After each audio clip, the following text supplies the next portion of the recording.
ભારતે કરેલી air strike બાદ પાકિસ્તાનમાં હજી પણ દહેશતનો માહોલ છે। પાકિસ્તાને તમામ એરપોર્ટ પરથી ડોમેસ્ટિક અને આંતરરાષ્ટ્રીય ઉડાનને રદ કરી છે। આ પ્રકારનો નિર્ણય પાકિસ્તાન નાગરિક ઉડ્ડયન દ્વારા લેવામાં આવ્યો। આ ઉપરાંત પાકિસ્તાનના તમામ રાજ્યોમાં એલર્ટ આપવામાં આવ્યું છે। પાકિસ્તાને ગઈકાલથી મુખ્ય એરપોર્ટ ઇસ્લામાબાદ, લાહોર, મુલ્તાન, ફૈસલાબાદ અને સિયાલકોટ એરપોર્ટને બંધ કર્યા। અહીંથી તમામ કોમર્શિયલ ગતિવિધિઓ બંધ કરવામાં આવી, જ્યારે કેટલાક એરપોર્ટ પરથી ફ્લાઇટના રૂટને ડાયવર્ટ કરવામાં આવ્યા। પાકિસ્તાને ભય છે કે ભારત કોઈપણ સમયે મોટા હુમલાને અંજામ આપી શકે છે, જેથી પાકિસ્તાને વિમાન સેવાને બંધ કરી છે।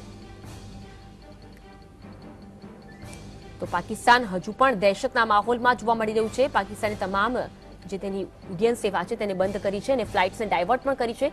પાકિસ્તાનમાં હજુ ભયનો માહોલ જોવા મળી રહ્યો છે। ભારત કોઈપણ સમયે મોટા હુમલાને અંજામ આપી શકે તેવી દહેશત પાકિસ્તાનમાં જોવા મળી રહી છે। તેના કારણે તમામ એરપોર્ટ પર જે ફ્લાઇટ છે તેને રદ કરવામાં આવી છે, સાથે જ ફ્લાઇટ્સને ડાયવર્ટ કરવામાં પણ આવી છે।